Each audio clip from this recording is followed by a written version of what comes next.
Bismillahirrahmanirrahim. Assalamualaikum warahmatullahi wabarakatuh. Alhamdulillah, puji syukur kita panjatkan kepada Allah Subhanahu wa taala karena telah memberikan kita begitu banyak nikmat, dimulai dari kenikmatan yang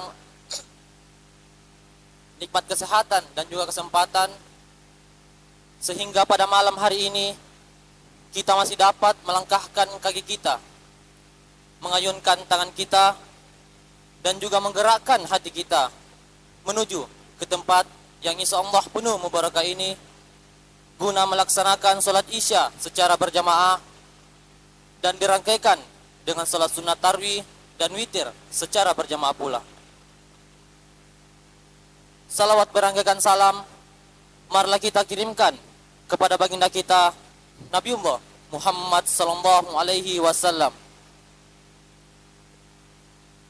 karena beliaulah nabi yang menjadi suri tauladan kita dalam mengarungi ataupun menjalani hidup dan kehidupan yang sementara ini. Baik Bapak Ibu jemaah salat tarwih yang sama-sama dirahmati oleh Allah Subhanahu wa taala, kami dari panitia gerak Amalia Ramadan ingin menyampaikan beberapa penyampaian. Penyampaian pertama terkait laporan keuangan gerak Amalia Ramadan 1445 Hijriah, Masjid Tua Al-Hilal Katangka. Diawali dari saldo kas sebesar Rp9.624.000. Adapun penerimaan isi kotak amal malam ke-13 sebesar Rp658.000. Adapun sumbangan-sumbangan dari Ayu Seri Lestari sebesar Rp100.000. Jadi jumlah penerimaan sebesar Rp758.000. Adapun pengeluaran biaya rutin tarwih sebesar Rp750.000. Biaya dokumentasi sebesar Rp250.000. Dan juga biaya perlengkapan buka puasa sebesar Rp10.000. Jadi jumlah pengeluaran sebesar Rp1.010.000. Sehingga saldo pada malam hari ini sebesar Rp9.372.000. Penyampaian selanjutnya terkait yang akan membawakan hidangan buka puasa besok 14 Ramadan 1445 Hijriah. Yang pertama, Nyonya Haji Subair Abdi Matola SSTP MSI. Yang kedua, Nyonya Sentovan Dembani. Yang ketiga, Nyonya Muhammad Rizal Taufan Dengepe. Yang keempat, Bapak Haji Fatahuddin Dentojeng SE. Yang kelima, Nyonya Burhan Baktiar Den Jarung. Yang keenam, Nyonya Darwis Den Lipung. Yang ketujuh, Nyonya Erwin. Yang kedelapan, Nyonya Firman Dempata.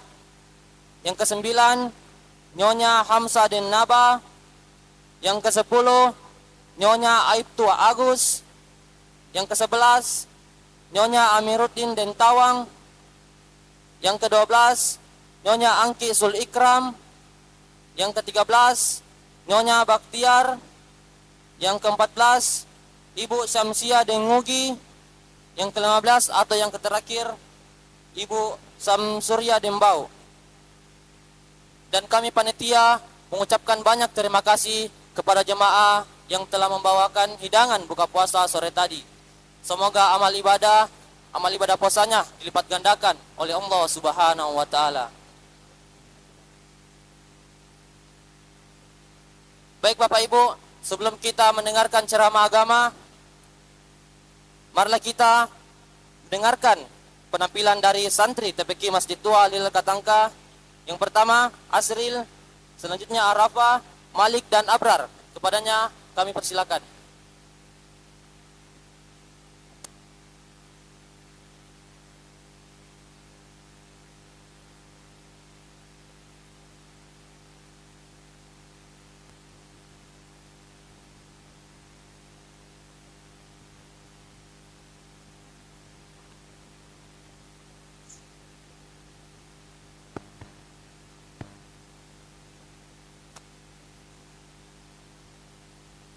Assalamualaikum warahmatullahi wabarakatuh.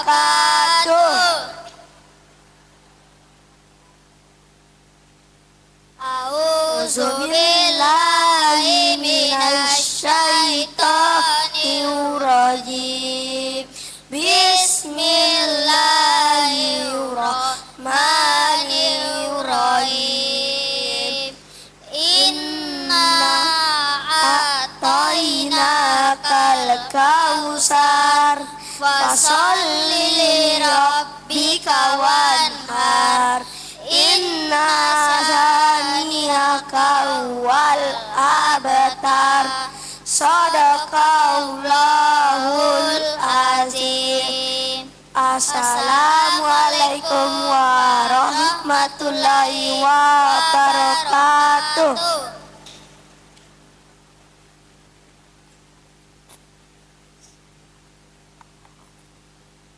Demikianlah tadi penampilan dari anak-anak TPQ Masjid Tua Al-Hilal Batangkah. Saya mau tanya satu persatu. Ya. Siapa namanya?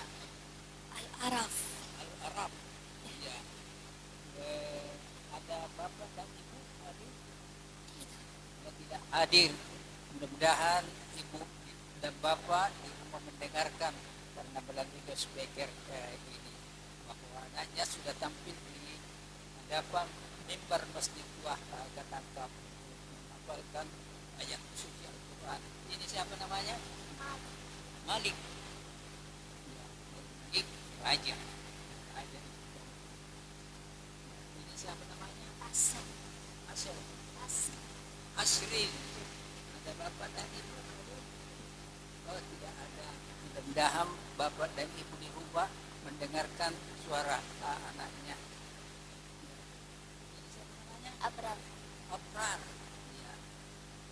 Ada bapak dan ibu? Oh, tidak ada. Tinggal di mana? Oh, ya. Di belakang Masjid Tua. Ya.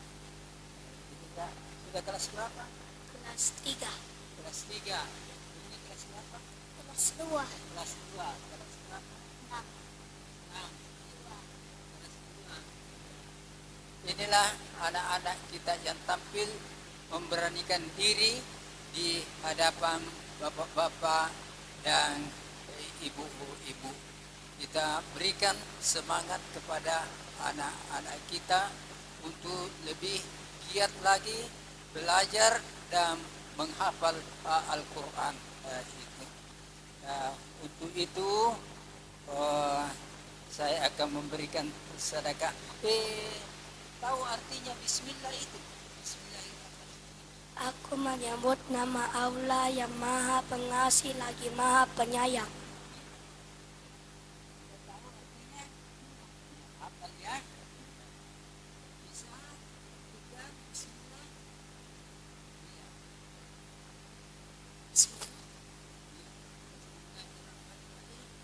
Ya.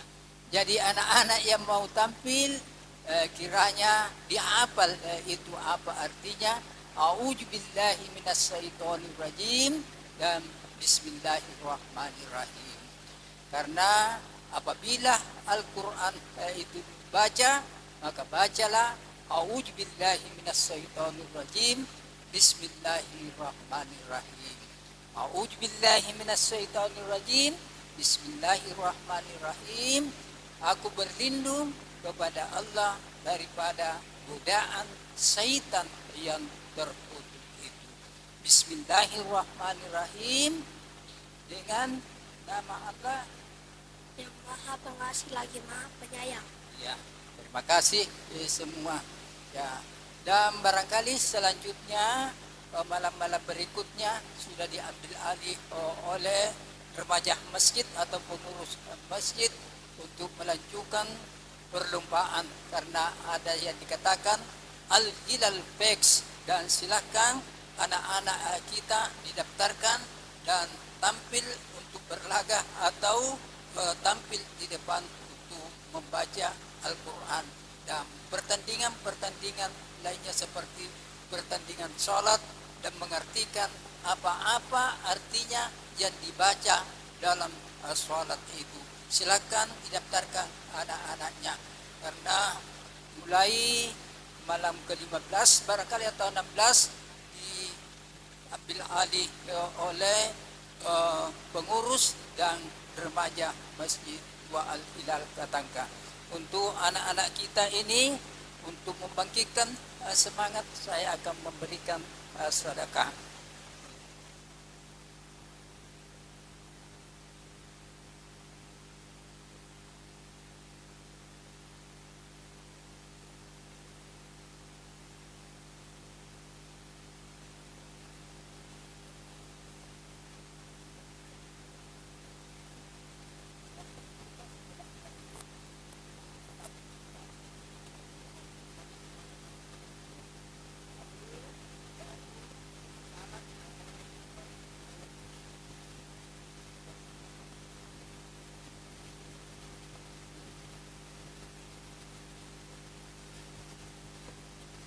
Assalamualaikum warahmatullahi wabarakatuh.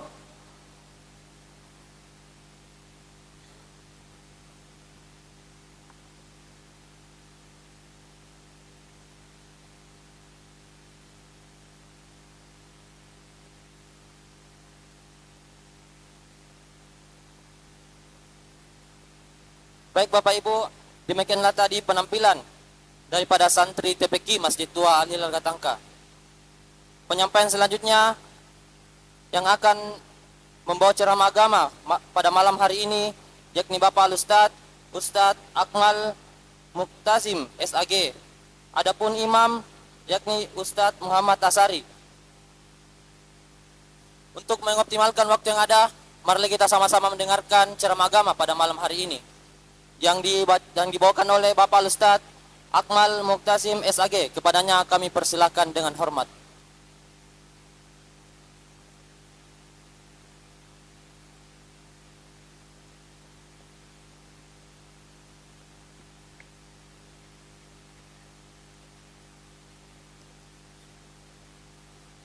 Assalamualaikum warahmatullahi wabarakatuh.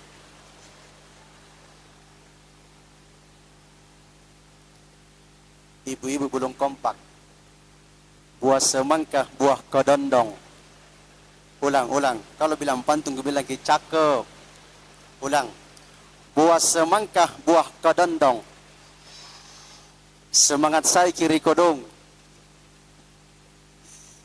Ibu-ibu yang paling semangat menjawab salam saya doakan besok lusa cicilannya lunas. Pernah dibayar lagi. Bapak-bapak yang paling semangat menjawab salam saya doakan semoga Allah tambahkan rezekinya ibu, ditambahkan anaknya, amin ya rabbal. Untuk anak-anakku yang paling semangat menjawab salam saya doakan semoga menjadi anak yang soleh dan soleha dan semakin berbakti kepada kedua orang tuanya, amin ya rabbal. Jadi saya ulang kembali salam saya Pak Bu semakin baik dengan bismillahirrahmanirrahim. Assalamualaikum warahmatullahi wabarakatuh.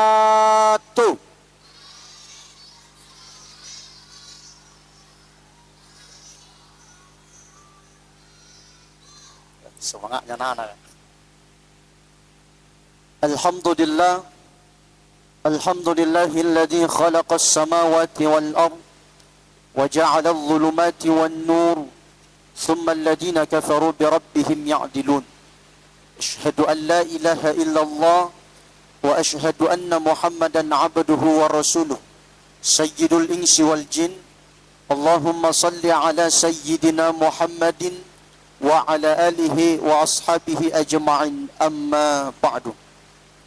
Qala Allah Ta'ala fil Qur'anil Karim wa huwa asdaqul qa'ilin. A'udzu billahi minasy syaithanir rajim. Bismillahirrahmanirrahim. Ya ayyuhalladzina amanu kutiba 'alaikumus shiyam kama kutiba 'alal ladzina min qablikum la'allakum tattaqun. Qala Rasulullah sallallahu alaihi wasallam, kullu ummati yadkhulunal jannata illa man aba. Sadaqallahul azim wa ballagha rasuluhun nabiyul karim wa nahnu ala dhalika minasyahidin wasyakirin walhamdulillahi rabbil alamin. Jamaah salat tarawih, bapak-bapak, ibu-ibu yang dimuliakan oleh Allah Subhanahu wa taala. Kita yang hadir saat ini, apapun profesi kita, apapun pekerjaan kita, pasti kita semua membutuhkan yang namanya nasihat. Karena dengan nasihat kita bisa termotivasi atau mengembangkan diri kita menjadi pribadi yang lebih baik. Para sahabat baginda Rasul sallallahu alaihi wasallam setiap saat selalu diberikan nasihat oleh baginda Rasul. Begitupun dengan baginda Rasul selalu diberikan nasihat oleh malaikat Jibril alaihi salam. Pernah suatu ketika malaikat Jibril alaihi salam datang kepada Rasul menyampaikan nasihat. Ya Rasulullah, isma' syi'ta fa innaka mayyitun. Ya Rasul, hiduplah engkau sesuka hatimu, tetapi ingat, fa innaka mayyitun. Yang namanya kehidupan pasti ada batasnya. Mati pasti akan menghampirimu ya Rasulullah. Tentu kita berbeda dengan Rasul, Pak Bu. Ketika malaikat Jibril datang kepada Rasul menyampaikan nasihat, ya Rasulullah, seperti apa yang pernah saya sampaikan kepada engkau, bahwa detik ini juga Allah telah rindu kepada kekasihnya. Siapa Jibril? Engkau ya Rasul. Maka dari itu Allah akan menyuruh malaikat sakaratul maut untuk datang menemuimu dan mengambil nyawamu ya Rasulullah. Apa kata baginda Rasul, Pak? Wahai Jibril alaihissalam, ya Jibril, saya tidak pernah takut yang namanya mati. Tetapi sebelum Allah mengambil nyawa saya mau bertanya dulu. Kata Jibril, silahkan ya Rasul. Wahai Jibril alaihissalam, tolong sampaikan kepada Allah kehormatan apa yang Allah berikan kepadaku dan kehormatan apa yang Allah berikan kepada umatku.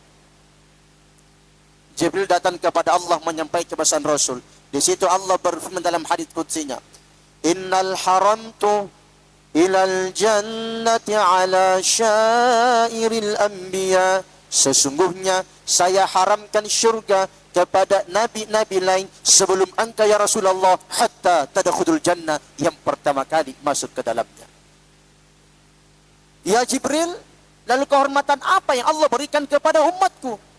Kembali Allah berfirman dalam hadits qudsinya, innal haramtu ilal jannati ala syairil umam. Sesungguhnya saya haramkan syurga kepada umat-umat lain sebelum umatmu ya Rasulullah, hatta tadkhulul jannah, yang pertama kali masuk ke dalamnya.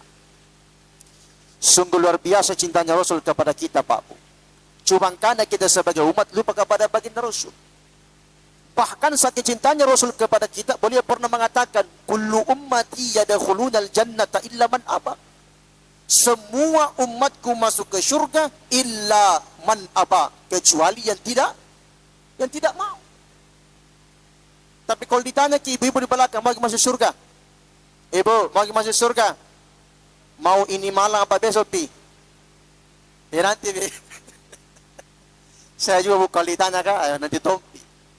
Kenapa nak ceramah bu, itu malam kebanyakan anak-anak daripada bapak, ibu-ibu bertanya kak, adik-adik di sini yang mau masuk surga, angkat tangan semua. Nanti Pak Ustaz, saya Pak Ustaz. Kecuali satu orang paling depan tidak angkat tangan, menangis itu anak-anak kan. Jadi gue tanya, bilang, dek, kenapa kita diangkat tangan? Kenapa dia menangis? Dia bilang, anu Pak Ustaz, nalarang ke bapakku masuk surga, nah suruh ke masuk tentara. Pantas dia menangis, seorang masuk surga. Tapi insya Allah kita yang hadir pada malam ini semuanya dijamin masuk surga. Amin ya Rabbal. Amin ya Rabbal. Apalagi ibu-ibu kan di belakang. Ibu, kata baginda Rasul, ibu perempuan wanita gampang sekali masuk ke surga. Mudah. Bagi tahu caranya, Bu. Kata baginda Rasul, cukup menjaga 4 ini. 4 yang disuruh jaga baginda Rasul. Yang pertama kata baginda Rasul, perempuan yang senantiasa menjaga solat 5 waktu. Jadi pertama adalah sembahyang. Karena amalan yang pertama kali dihisap adalah solat. Nah karena Ustaz, Tidak apa-apa itu kalau sholat di rumah, tidak apa-apa, silahkan sholat di rumah. Tetapi Bu, kalau dekat masjid rumah tak boleh, masjid sholat banyak pahalanya. Ustaz, saya kira itu ada bilang hadis perempuan lebih baik sholat di rumah. Betul Bu, itu hadis memang pada zaman Rasul memang dilarang perempuan keluar sholat. Kenapa? Dulu waktu zaman Rasul kalau perempuan pergi sholat diculik Ibu, tidak pulang ke rumahnya. Sekarang kan tidak ada menculik, apalagi umur 40 ke atas, sama mau culik. Jadi itu. Jadi pertama adalah sholat. Tapi saya yakin kalau ibu-ibu yang hadir pada malam ini, jangankan sholat 5 waktu, sholat sunnah, nambah ratatung, lolos ibu ke masalah sholat. Alhamdulillah. Yang kedua kata baginda Rasul, perempuan yang senantiasa menjaga puasa Ramadannya. Sekarang kita berada di bulan suci Ramadan. Tapi yang namanya perempuan pasti ada saja kelana kalau Ramadan. Betul Bu? Kalau bukan 5-7, kibayar itu Bu, itu hutang kepada Allah. Nah karena Ustaz, tidak apa-apa itu Ustaz, kalau suamiku yang bayar, kenapa suami kita yang bayar? Kalau cicilan kulkas, motor, suami kita bayar. Kalau puasa kita sendiri, tidak boleh suami kita. Tapi saya yakin, kalau ibu-ibu yang hadir pada malam ini, jangankan puasa Ramadan, puasa Senin Kamis, puasa Syawal, nambah ratatong, lolos ibu ke masalah puasa. Alhamdulillah. Yang ketiga kata baginda Rasul, perempuan yang senantiasa menjaga kehormatannya. Ini penting dong. Apalagi gadis-gadis yang belum menikah, cewek-cewek yang belum menikah, kutanya kina, jangan lalu mau termakan gombalannya laki-laki. Ini gadis-gadis kan. Karena kebanyakan laki-laki itu buah apa Bu? Buaya. Buaya apa Bu?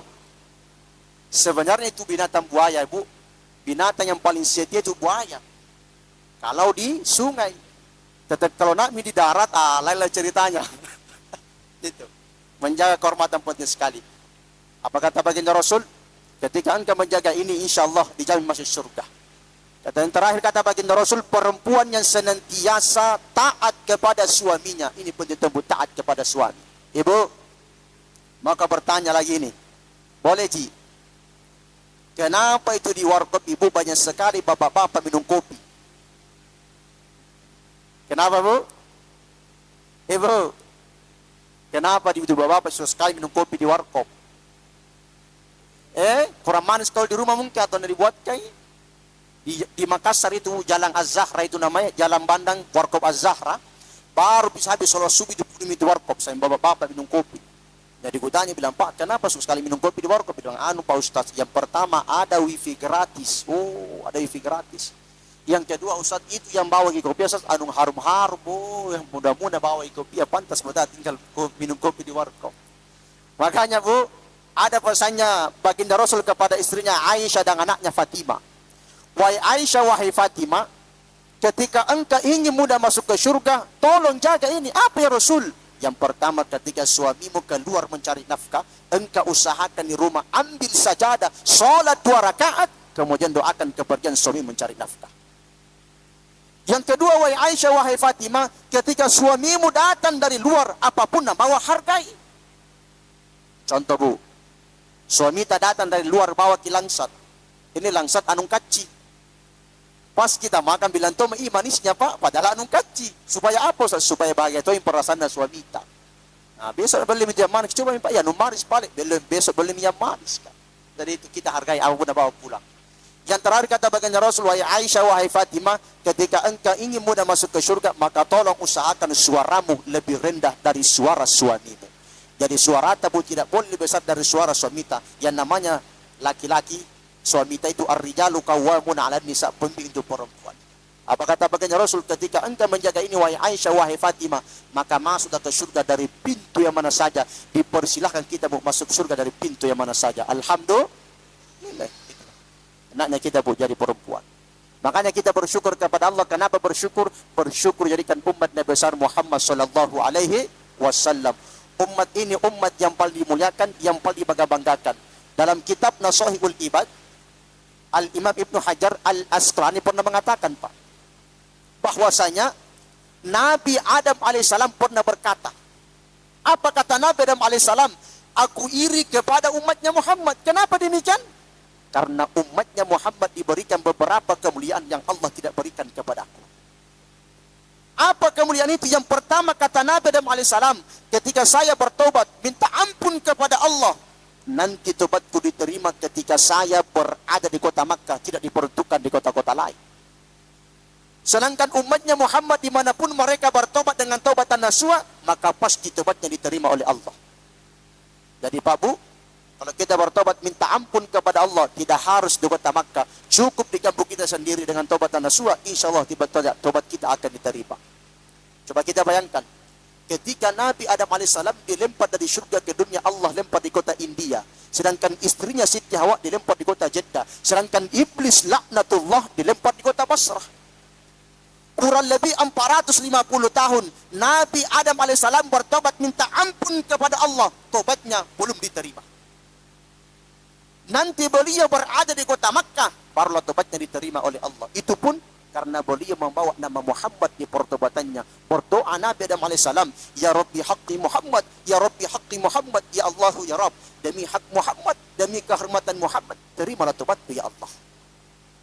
Seketika itu Allah langsung menerima tobatnya Nabi Adam alaihissalam, seraya berkata, Hei Adam, dari mana engkau tahu wujudnya Muhammad, sedangkan saya belum menciptakan wujudnya Muhammad?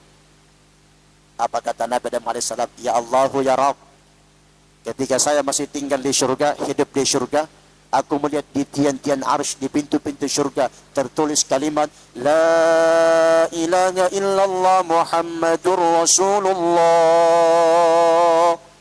Di situ saya tahu bahwasanya makhluk yang bernama Muhammad bukanlah makhluk yang biasa.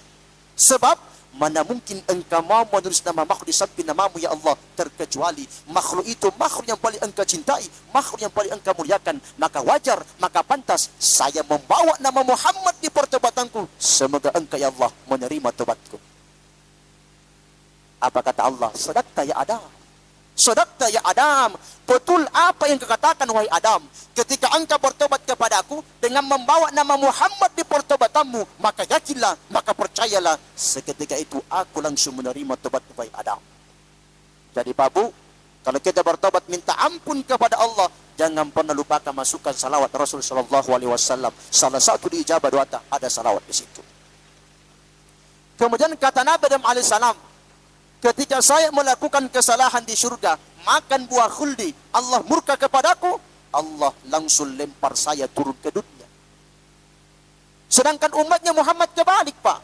Umatnya Muhammad melakukan kesalahan di dunia, meninggal husnul khotimah, Allah masukkan mereka dalam surga. Maka pantas kata Nabi Adam alaihissalam, aku iri kepada umatnya Muhammad, aku ingin menjadi umat Nabi besar Muhammad sallallahu alaihi wasallam. Bayangkan Pak, Nabi yang pertama ingin jadi umat Nabi besar Muhammad sallallahu alaihi wasallam.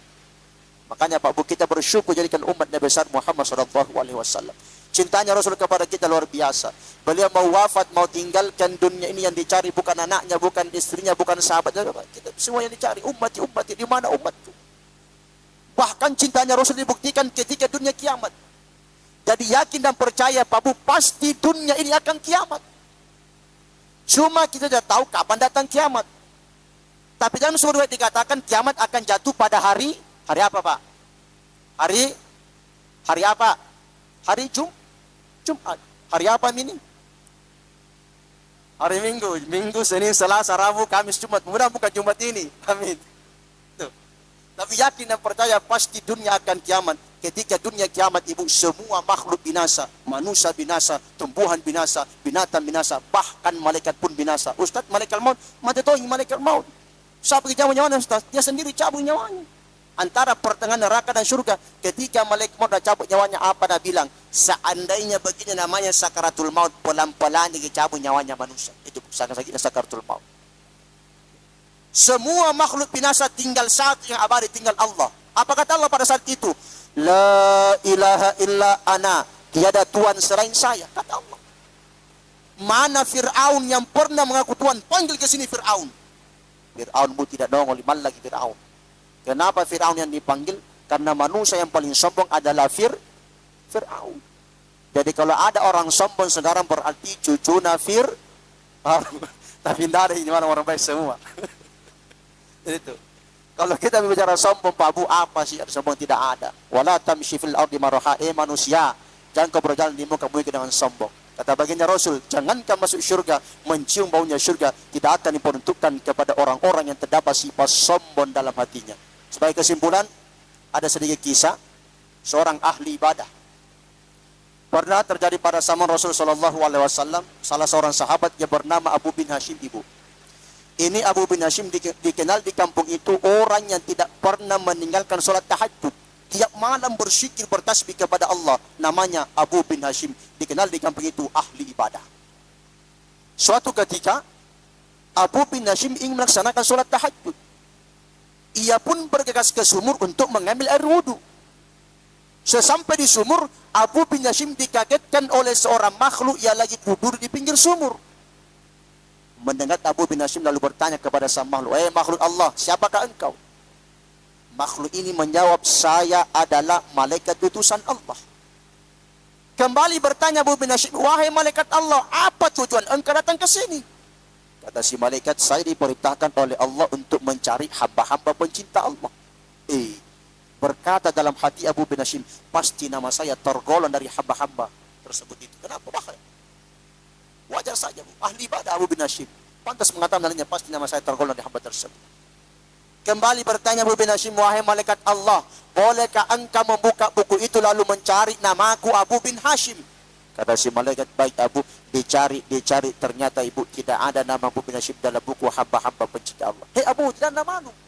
Apa kata Abu, malaikat, coba cari satu kali lagi, siapa tahu Arif tetap capi.